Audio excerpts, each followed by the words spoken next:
का रे ज्यादा हो गर्मी हो गल तोहर खून में। आज तोहर कुल गर्मी शांत हो जाता हूँ। साला तू हमार धंधा चौपट करवा देले। आज तोहर मार के दहिया फाड़ देबू हमनी। ए गजेंद्र भाई, ससुरा जब भी हमनी के काम धंधा चौपट करिए दिया है तो एकरा के जिंदा रखे से का फायदा।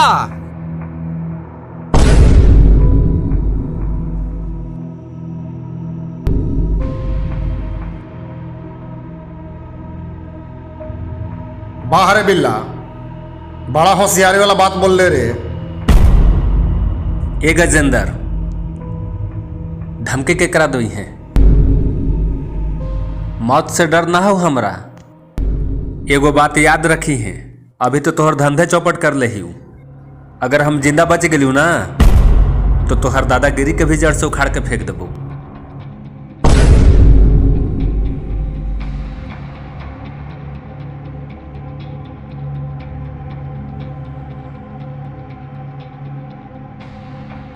तोरा जितना भोकेला हो भोक ले। अब तोरा ऊपर जाके टिकट कट गेल हो।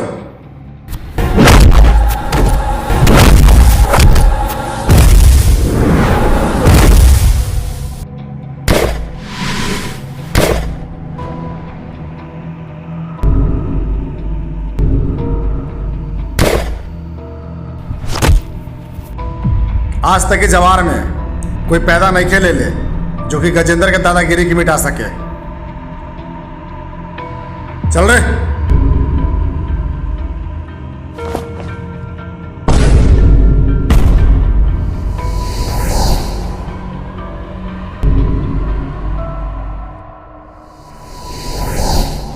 सुन,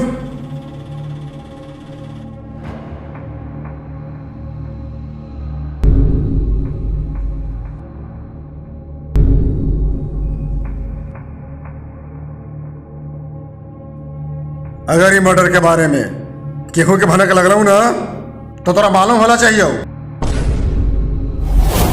कि एकरा से का कांड हुआ है। बुझा गेलू ना। चल रे।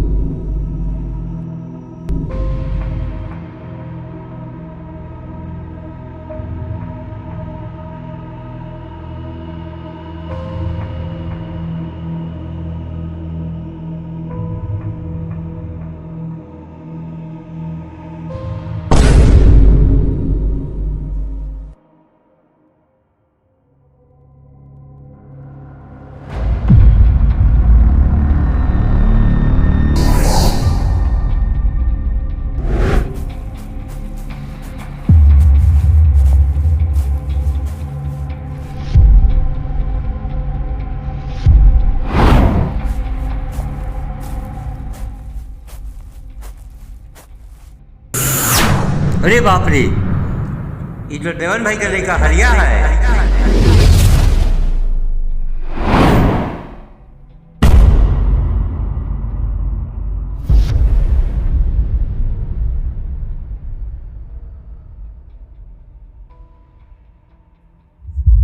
बिरजू, कैसे ही सब होलई हो? अरे महाराज, जब ही खबर देवन भाई के मिलता ही तब का बीतता उनका पर।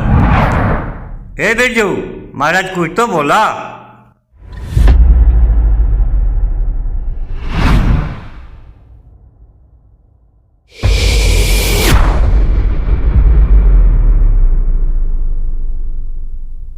अगर ये मर्डर के बारे में केहू के भनक लग रहा हूँ ना, तो तोरा मालूम होना चाहिए कि एकरा से का कांड हुआ है। बुझा गेलौ ना।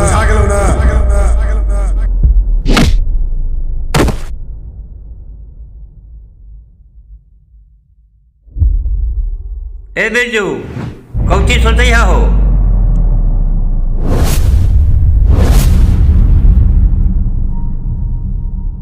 ए बिरजू,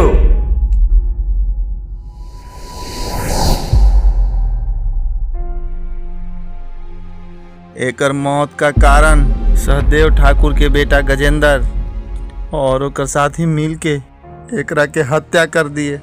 हम अपन आँख के सामने एकरा के मर्डर होते हुए देखा। उस सहदेव ठाकुर के बेटा हमरा धमकी भी दिया है कि अगर ये मर्डर के बारे में केकरो बतैले तो तोरा भी यही हाल होता।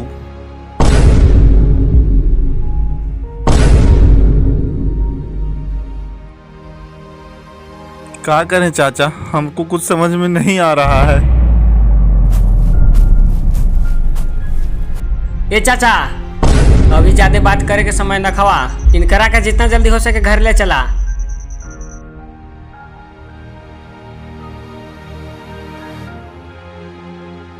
हाँ चाचा, ये ठीक है बोले हवा।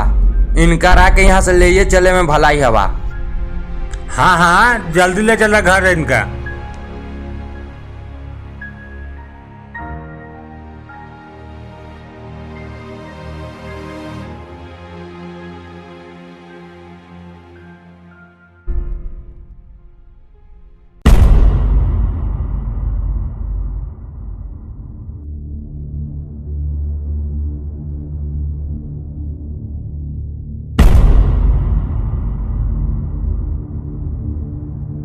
गजेंद्र भाई, हमनी के रास्ता से एगो कांटा तो साफ हो गया।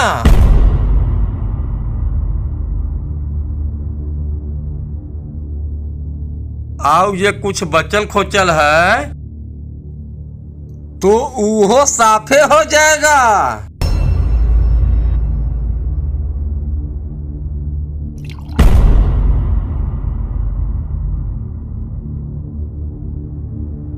ए गजेंद्र भाई, काहे चिंता कर रहे हैं?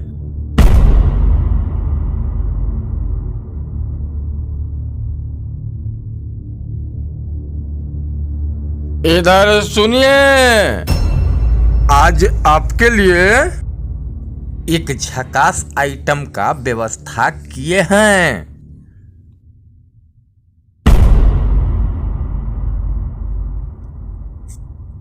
बाहरे बिल्ला, मियाज खुश कर दिले रे।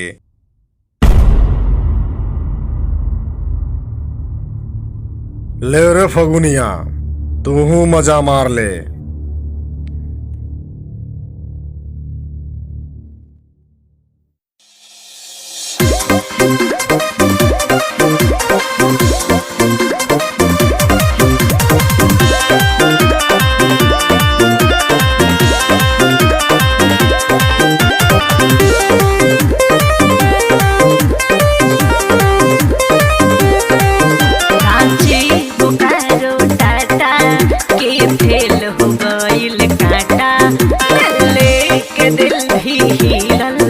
हमसे नजर जब मिलल,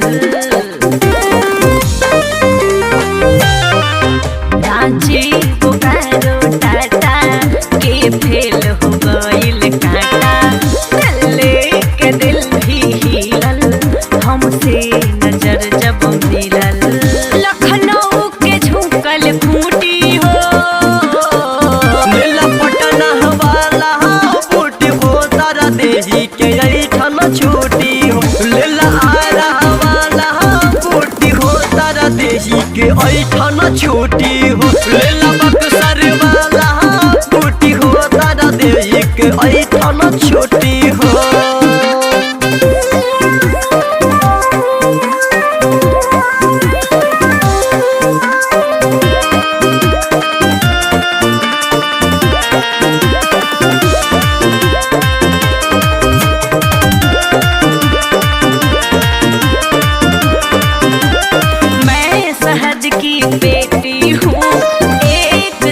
चॉकलेटी हूँ क्या बोझा एज अपनी 22 है हुस्न की नुमाइश है क्या ये तेरा ऑफर है हम बिहारी लोफर है जब दर्दिया उठेगा रोज सारी टूटेगा आप झूठे एनर्जी लूटी हो।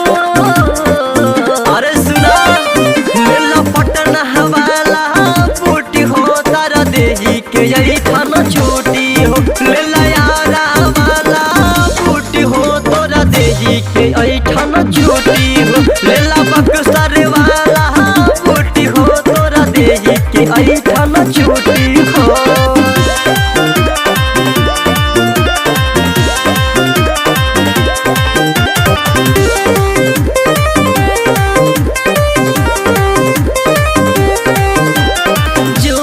हमसे मिला है बेचो उसका ढीला है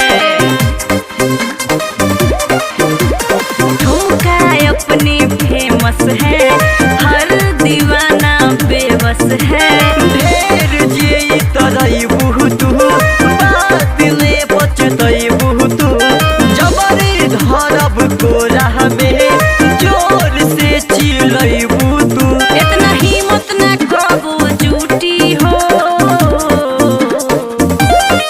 लेला पटना वाला बूटी हो तोरा देही के ऐठन छुट्टी हो लेला यारा वाला बूटी हो तारा देही के ऐठन छुट्टी हो लेला बक्सर वाला बूटी हो तारा देही के ऐठन छुट्टी हो।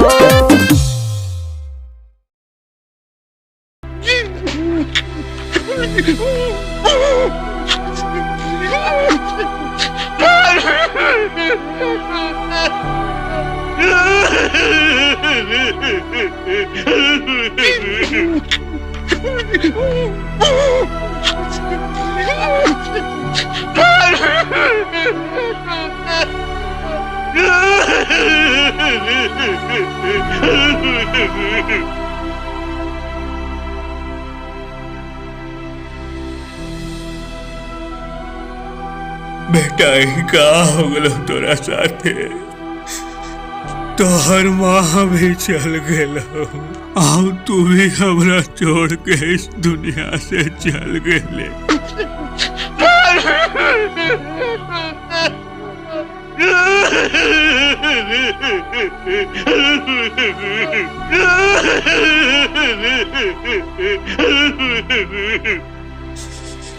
कैसे रह पाओ थोड़ा बिना बेटा रे।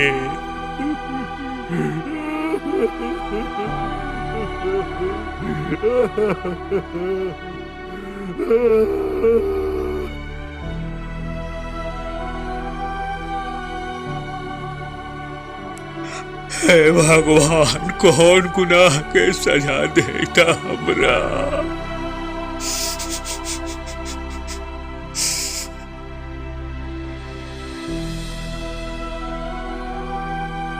देवन भाई धीरज रखिए, क्या करिएगा, जो होना था वो तो हो गया। गजेंद्र को उसके पापों की सजा जरूर मिलेगी। और बेटा सीधा साधा काले कर ले हमर बेटा, जो गजेंद्रा ने हमर बेटा को मार दिया।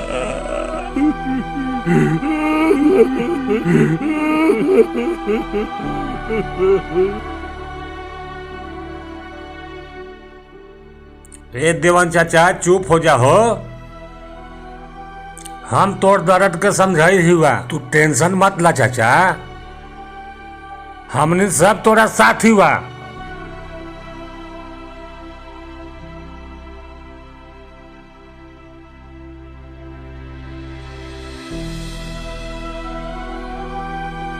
हाँ ये ठीक बोले है तू, हम गांव वाला सब तरह साथ ही बा।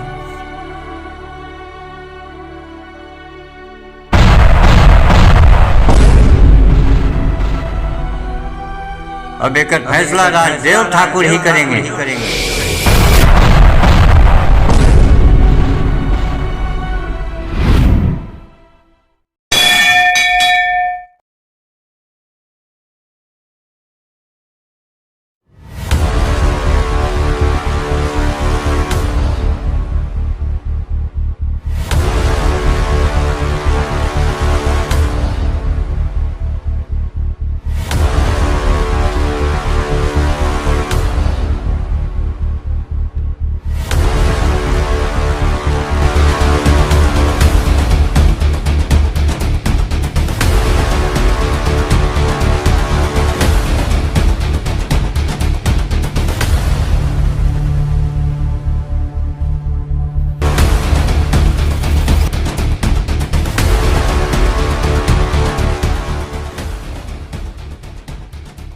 नमस्कार ठाकुर साहब। राम राम।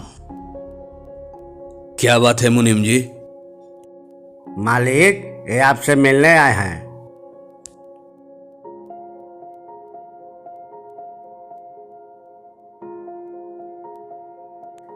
मालिक हमारे हरजन बाड़ा में आग लग गई, हमारा सब कुछ जलकर राख हो गया मालिक। ये तो बहुत दुख की बात है। मुनीम जी इन्हें जितना अनाज, कपड़ा और घर बनाने का सामान चाहिए दे दीजिए। जी मालिक। धन्यवाद मालिक। चलिए।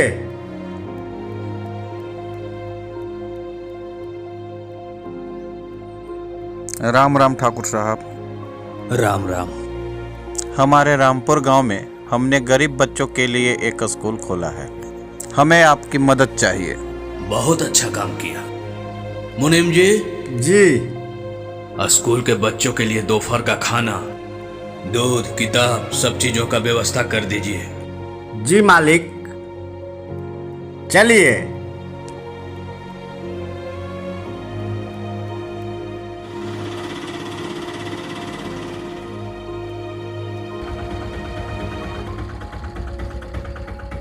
अरे मेरा भाई आ रहा है।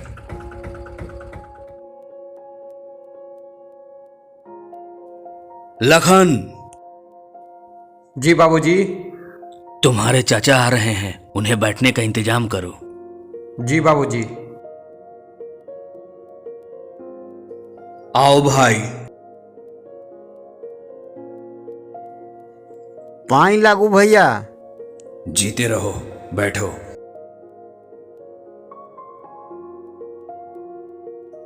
नमस्ते चाचा जी। खुश रहो।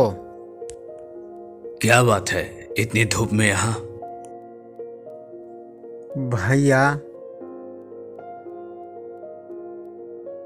भैया वो कल पंचायत है। मालूम है। मुजरिम मेरा बेटा गजेंद्र है। वो भी मालूम है। फैसला आप ही सुनाने वाले हैं। आप मेरे सगे भाई न होते हुए भी मेरी परवरिश एक सगे भाई की तरह की।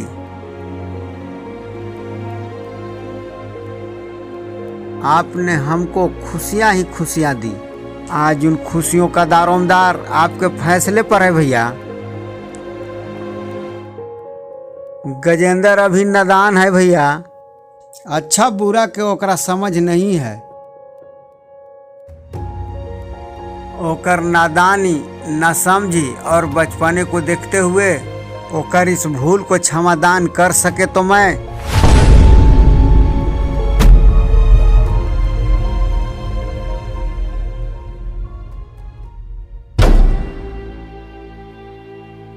लखन। जी बाबूजी। घर की तिजोरी में तुम्हारी माँ का जितना भी सोना पड़ा है उसे हमारे भाई को दे दो। देखो भाई, घोड़ा सागर में जो हमारा 50 एकड़ आम का बागीचा है हम उसे तुम्हारे नाम लिख देते हैं, और नबीनगर में जो हमारी 200 एकड़ उपजाऊ जमीन है उसे भी तुम्हें दे देते हैं। यही नहीं, अगर तू हमार जान भी मांगेगा तो उसे भी हम तुम्हारे सदके में छोड़ देंगे। लेकिन जेकरा सदियों से हमार खानदान अपना खून पिलाता आया है, उस नीति, नियम और हिंसा परिस्थिति को हम नहीं छोड़ सकते हैं। मगर भैया आप चाहें तो हमको मालूम था भैया कि आप अपने वसूलों और खानदान के आन से नहीं हटेंगे। मैं तो सिर्फ अपने आप को तसल्ली देने आया था। अगर हम आकर आपसे विनती करता तो शायद आप अपना फैसला बदल देते। अपन औलाद के मामले में पिता बहुत ही स्वार्थी होते हैं। अगर हमरा से कौनो भूल हो गया हो तो माफ करिएगा भैया।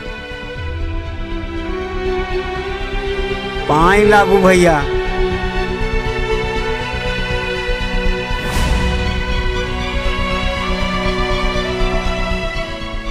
चाचा जी, बेटा हमको कोई दुख नहीं है, बल्कि फक्र है कि हम इतने महान इंसान का भाई हूँ। खुश रहो।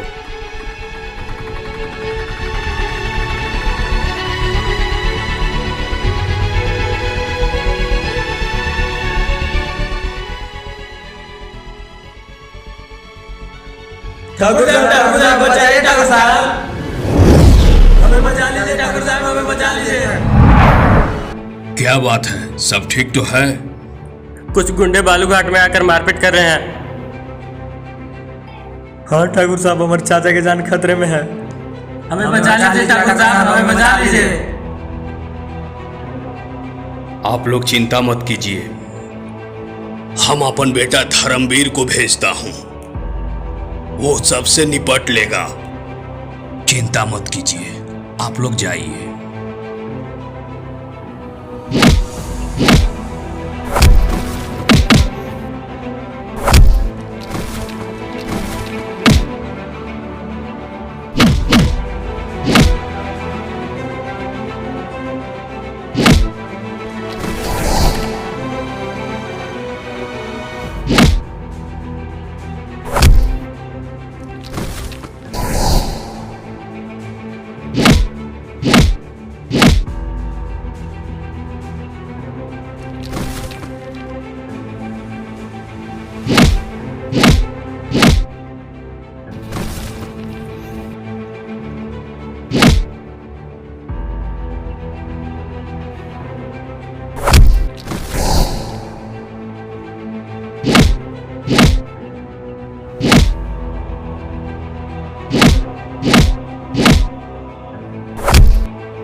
कौन है रे तू? चुपचाप निकल जाओ यहाँ से, ना तो हमनी के भेजा सनक गलव ना तो ओकरा से पहले सारे तोरे के ही बालू में घटिया देवे।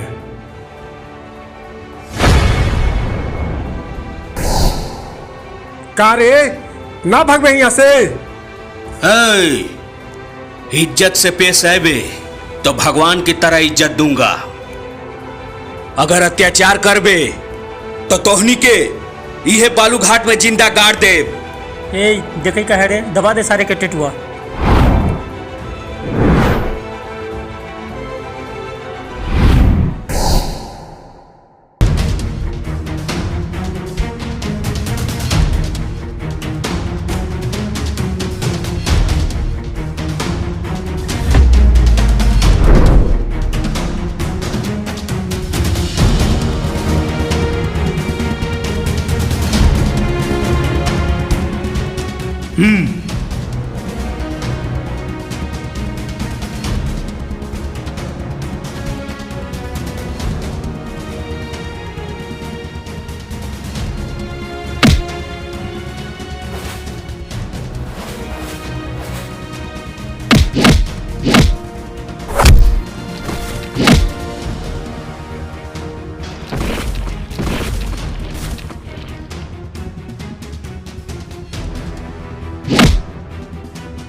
आज के बाद अगर दोबारा ये इलाका में दिखाई दे ले तो याद रखिए तोहनी के यह बालू घाट में जिंदा तर कर दे बाऊ।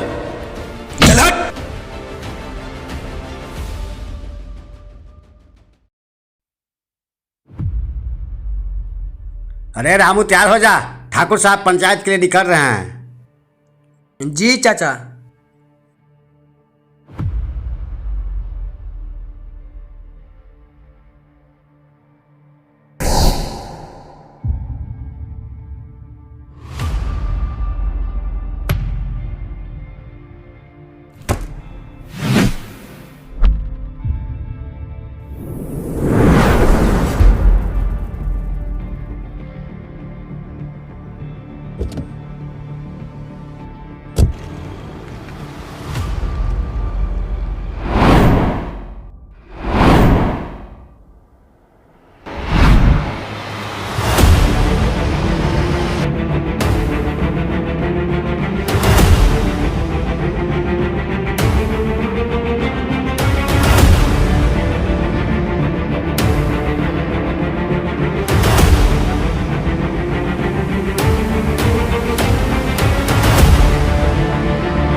राम राम ठाकुर साहब।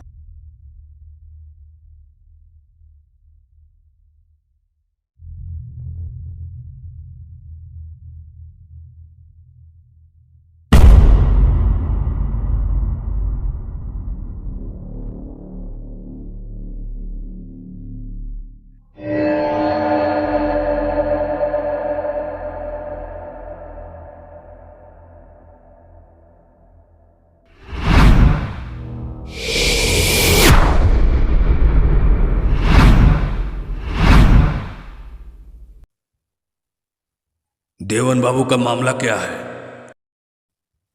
ठाकुर साहब, इनकर लड़का हरिया का खून हो गया है और वो खूनी सहदेव ठाकुर के लड़का गजेंद्र और ओकर साथी हैं। ठाकुर साहब, इन्हीं के अत्याचार दिन ब दिन बढ़ते जा रहा है।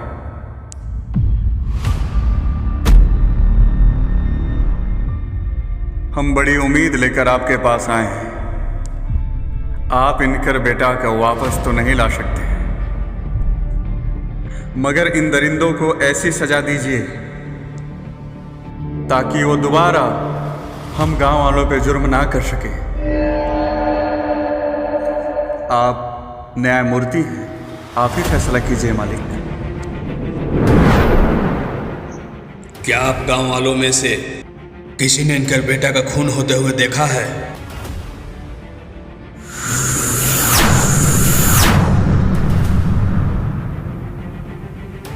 क्या इस बात का कोई चश्मदीद गवाह है?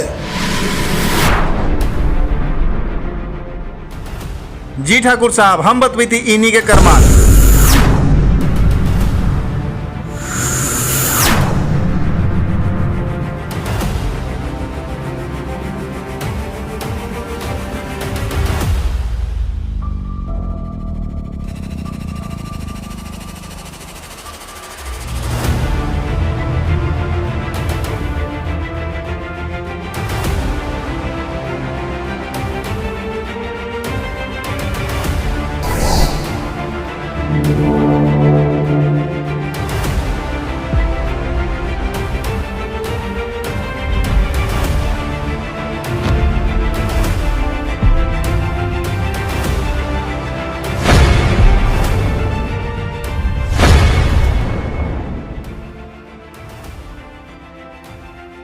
हाँ ठाकुर साहब, हम गांव वाले इन हत्यारों से परेशान हैं। आप फैसला सुनाइए मालिक।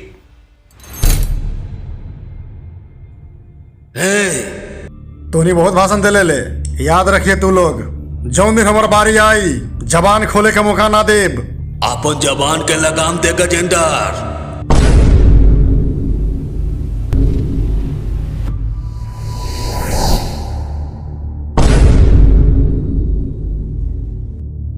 तूने इन गरीबों को क्या समझा है? ये वो गरीब मजदूर हैं जिनके खून पसीनों की बरकत से हमारी धरती पर हरियाली जागती है। सर पर जमींदारी का ताज इन्हीं गरीबों के बदौलत है, जिसके बदले में उन्हें 2 वक्त की रोटी मिलती है। और तूने उसी गरीब की हत्या कर दी, फिर तुझ में और जानवरों में क्या फर्क रह गया?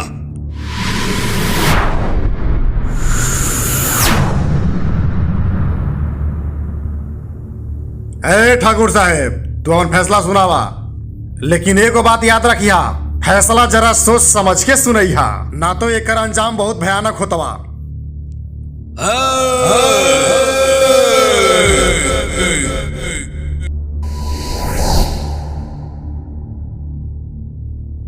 इसके आगे एक लफ्ज भी बोला तो जुबान खींच लूंगा।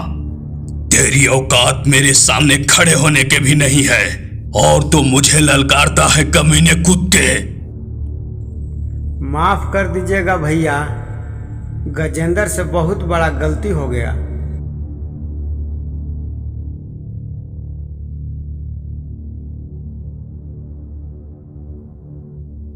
आज से 18 साल के लिए गजेंद्र सिंह ठाकुर और उनके साथियों को समाज और बिरादरी से बाहर करते हैं।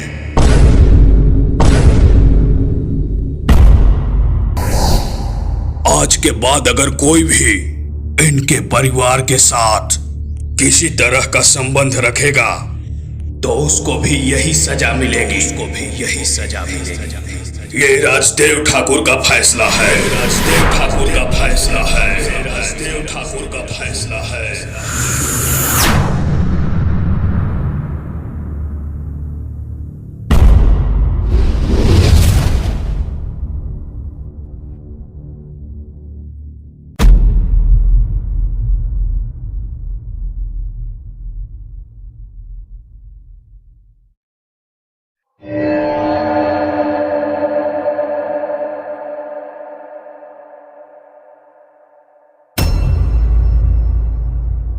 तू बहुत बड़ा गलती कर दिले ठाकुर, तुम्हारा अंजाम बहुत बुरा होता।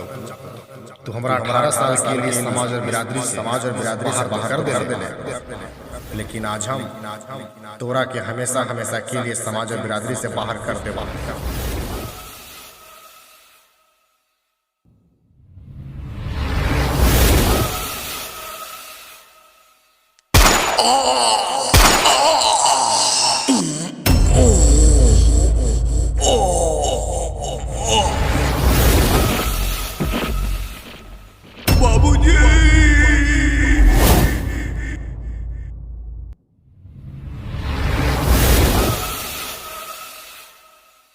भैया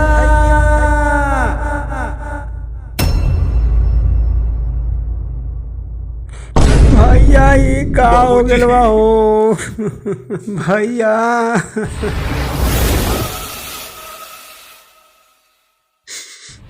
बाबूजी,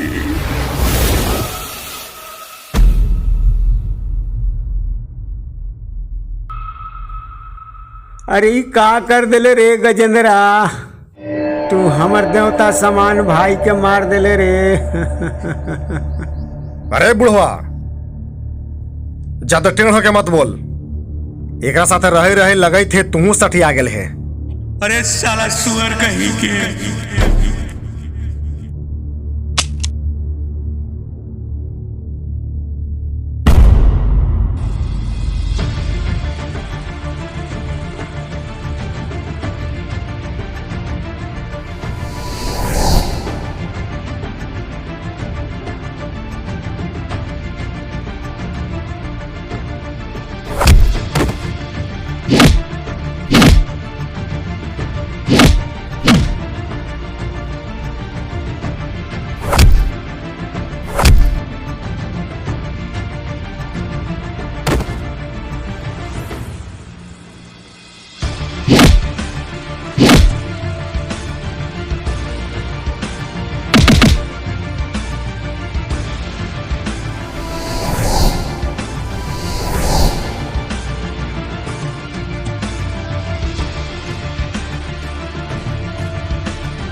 बेटा नहीं, बेटा नहीं, छोड़ दो उसे।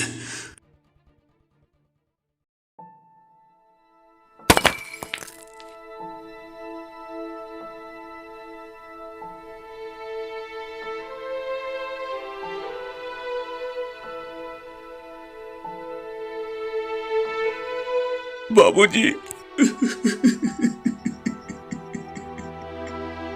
बाबूजी,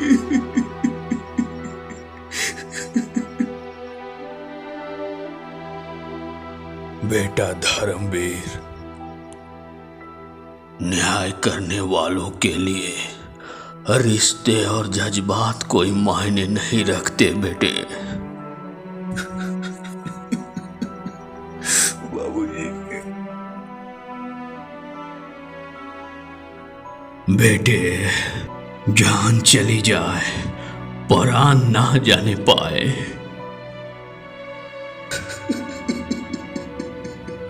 भैया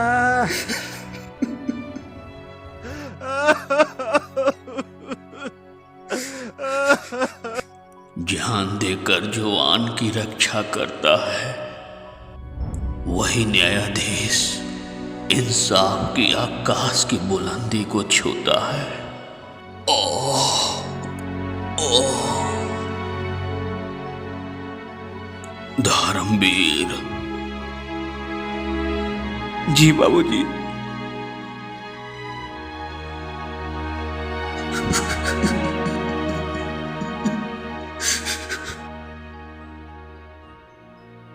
आज से हम मदनपुर कस्बे के न्याय और इंसाफ के भागदौड़ तुम्हें सौंपते हैं। याद रखो बेटे, जिस दिन भी तूने अनजाने में गलत फैसला किया तो समझ लो वही दिन तुम्हारे जिंदगी का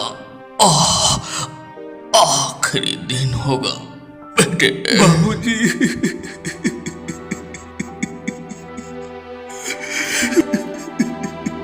भैया हो कहाँ चल गया हो